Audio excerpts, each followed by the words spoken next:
Yes, thank you very much. My name is Bjarne Olesen, and I'm going to talk about thermal comfort and indoor air quality. The focus will be more on thermal comfort because many of the other presentations are dealing with indoor air quality.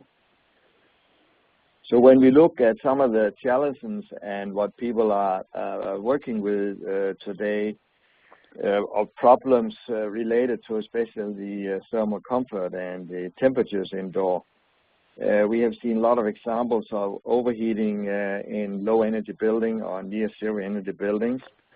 What will happen with global warming as countries will now get higher demand for cooling. Adaptive comfort is discussed. We are looking at new ways of providing cooling, for example, ventilated cooling by cooling buildings down during the night. Of course, with the risk that it may get too cold in the morning. Personalized environment where people, they can control their own environment even in a landscaped office is something which could improve comfort. And then we see countries like Japan, they're talking about cool bis, where they ask people to wear less clothing and in the offices and then increase temperatures.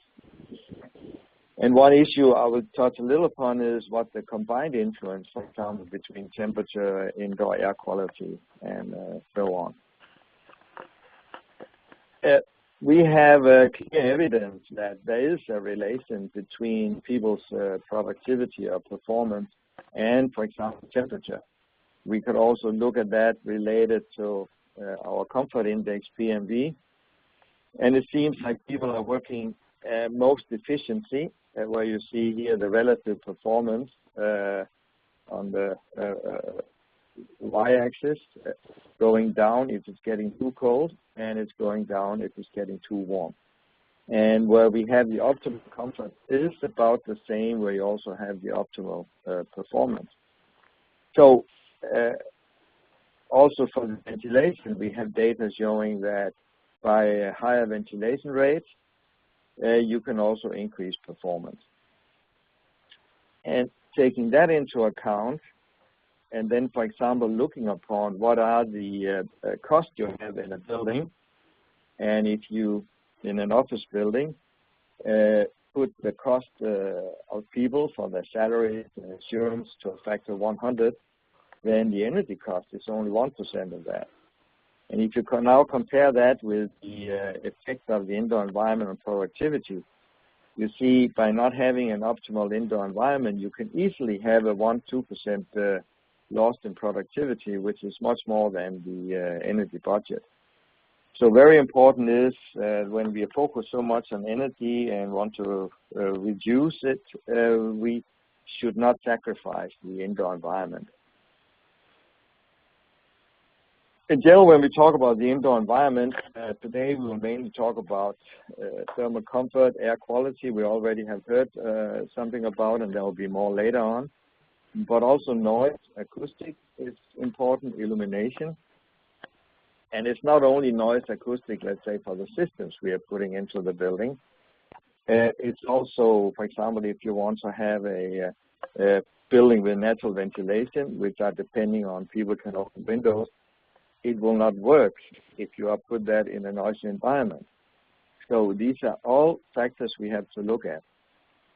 But then also people's personal factors, that what are people going to do in a given space or building? Do they need to wear protective clothing? Is there a dress code? And we also have seen that there is some kind of adaptation or expectation that may change in the. As Ollie already mentioned, we have an European standard 15251, which is now under revision. At the same time, on the ISO level, similar work is taking place, also based on the European standard. So we hope within a couple of years we will have a revised standard, and we will have an ISO which are very close to the European standard. For the thermal environment, this standard includes two possible way of establishing what is an acceptable temperature range. One is where we are looking at buildings which have mechanical cooling and heating systems. The standard are looking at different categories. So a country can say, in our country, we want to use category 2, or there could be an agreement between the client and a designer what level we should design for. Normally, we are looking at what we call category 2. This is now an example in this table where we have sedentary work. We assume that people in winter will wear a heavy clothing. So the acceptable temperature range would be like 20 to 24 degrees. So for design of heating system, we recommend to design them for 20.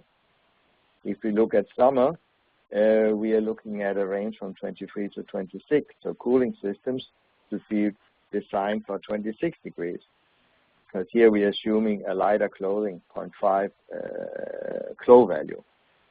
Now you could say, yes, but couldn't we just keep the temperature range between 20 and 26? So for example, if we use ventilated cooling, we could cool down in the morning to 20 and then let it increase during the day. No, that will not work, because people will be very dissatisfied in the morning if you get so low temperature. So for comfort, both the upper and lower range is important. For the design, we are using the lower range for heating and the upper range here for upper value for cooling. But these can be found also for other types of activities in the standard. It's mainly based on the index PMV, where we have different categories, and they have been established using the PMV value.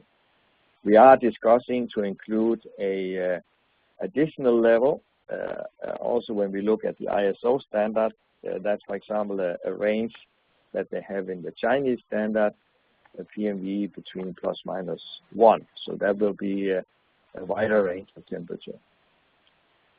For thermal comfort, we also have to look at other parameters, floor surface temperature, vertical air temperature differences, not too high air velocities, draft, and also radiant temperature asymmetry. As I mentioned, in the standard, there's also an approach which we call adaptive approach, because it has been shown that people have some kind of adaptation. One is behavioral.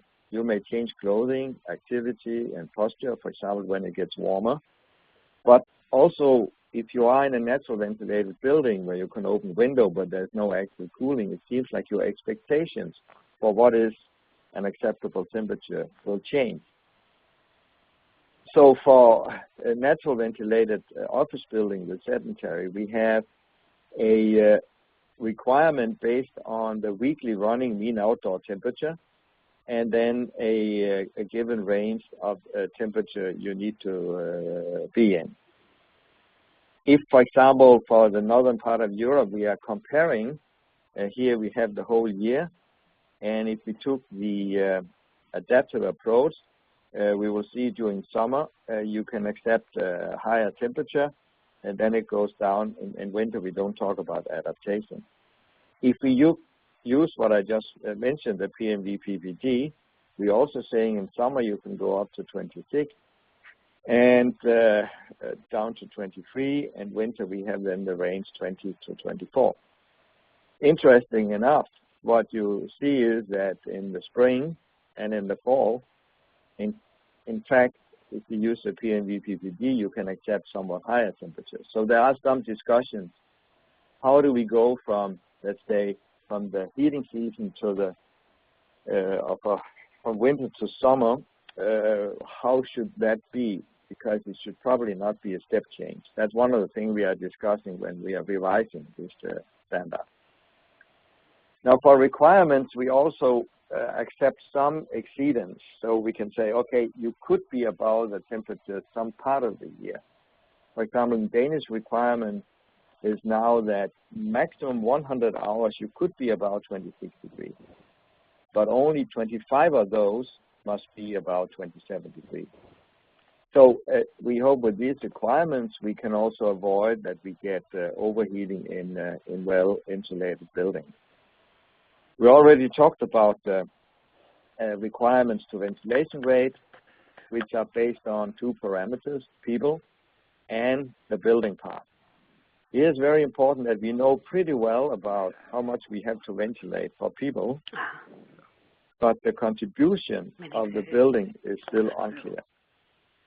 So one last parameter which I think is very important is that the people, they don't always behave as we think they do and like we predict. So very often when we predict energy consumption in building, it does not really meet what we then afterwards can measure. Here, for example, are results from 290 identical houses where we see here the energy consumption is spreading over a wide range of energy consumption, same type of family, same type of houses. So people have a big influence on the indoor environment and the energy. And if we don't try to do something here, we will never reach near zero energy building. So we have to look at, is there ways where we can tell people, give them information, faster feedback, so that their behavior will not increase the energy consumption too much, but still have a good indoor environment. I think that's a very important issue in the future. And when we now look at the future buildings, zero energy buildings, for thermal comfort, often they will probably be better. We will get more uniform conditions, probably less draft risk, less difference between temperatures around. Question is if we still need individual room control. But for indoor air quality, we may have more problems because we get tighter buildings. We cannot rely on infiltration. And some question is now, if you have mechanical ventilation, can you also use that for heating? There's a big question there. What about air distribution if you supply warm air? And what about individual room control? That's some of the issues we have to deal with the low energy buildings. But if we have an energy efficient measure, and Ollie, he mentioned a couple related to ventilation, which both reduce energy and improve indoor environment. It will lower health risk, it will increase comfort, it will increase productivity, and always be cost efficient. If you only look at energy, many things cannot be cost efficient. But if you both have improvement in indoor environment and energy, it will always be cost efficient. Thank you.